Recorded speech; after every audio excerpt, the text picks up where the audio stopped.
Hey kids, Bob Murphy here with another Econ Moment. Today we're going to be talking about unintended consequences.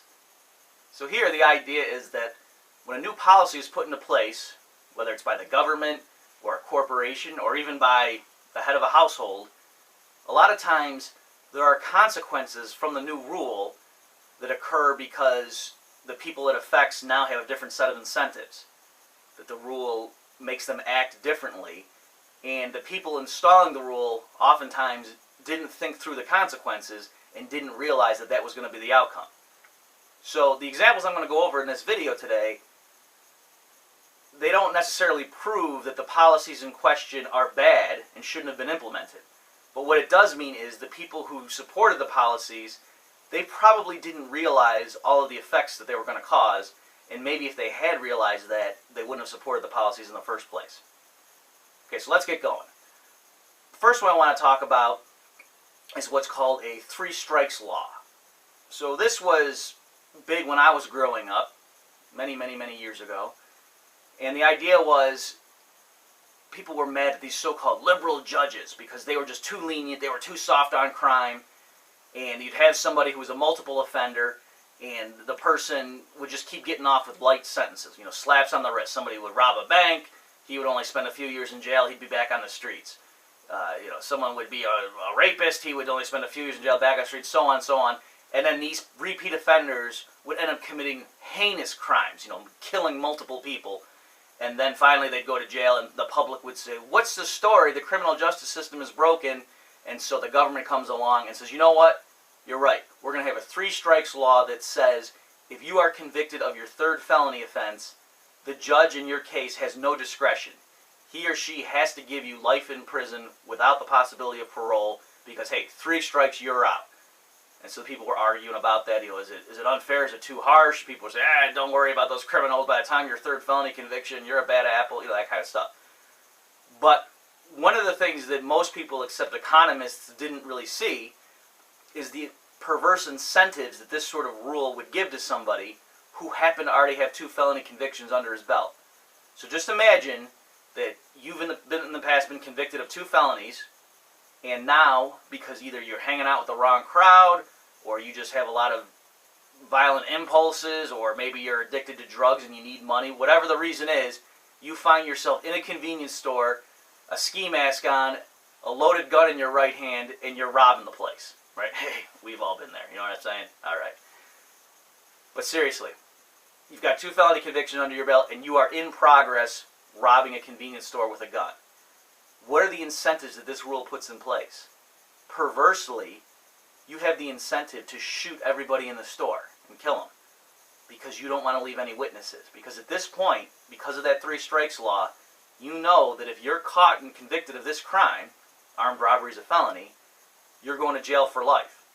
So as long as you're in a state that doesn't have a death penalty at least, the worst thing the system can possibly do to you is going to happen whether you kill people or not. And so your incentive at that point is to do what you can to make sure you don't get caught for this crime. So you kill all the witnesses. You don't want somebody describing what you looked like, or if you're doing it with a buddy and you happen to use his name or he used your name, you don't want them alive to report what you said. And if the cops get there or they start chasing you, you have every incentive to just take them on a really dangerous high-speed chase, driving into oncoming traffic, going the wrong way on the interstate and everything like that to get away. And so the point is, are you sure you want to give this sort of person, somebody who happens to have two felony convictions already and is in the process of committing a third crime, do you want to give them that sort of incentive for them to know that they're a caged animal in a sense, and that unless they get out of this situation without getting caught, they're going to jail for life? And it's not obvious what the correct answer to that is, but you need to think through those sorts of cases. Another example is laws designed to protect endangered species. So here, suppose, just to pick a concrete example, suppose you're a rancher out in the Midwest somewhere and you see a spotted owl comes and it lands on one of your trees and it starts building a nest there. And it just so happens that you were about to call up all the construction crews and everything. They were coming with the backhoes, and the loggers were going to come in, and you were going to turn this property into a big shopping center. And now you can't do that because there are laws in place saying if there's a spotted owl living on your property, then now it's protected and you can't develop it.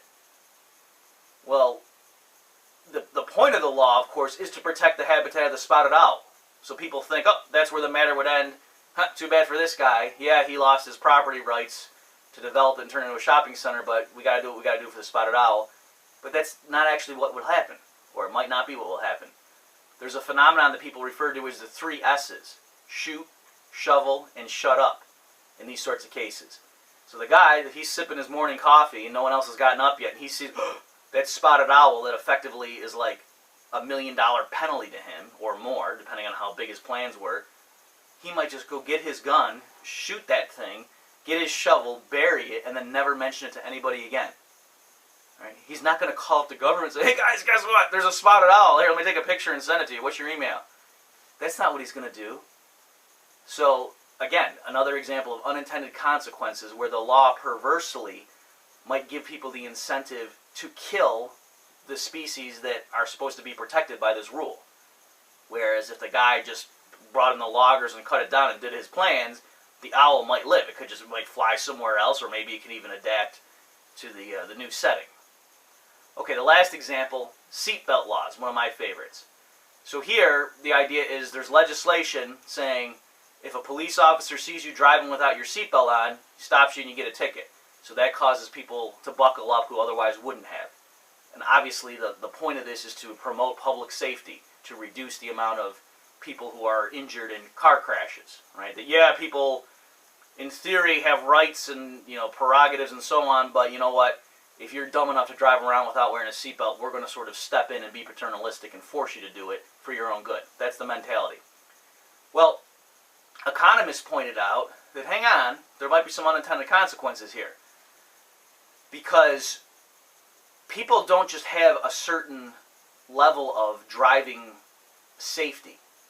Right? There's all sorts of factors that go into play when you're driving your car to determine how recklessly or how safely you're driving.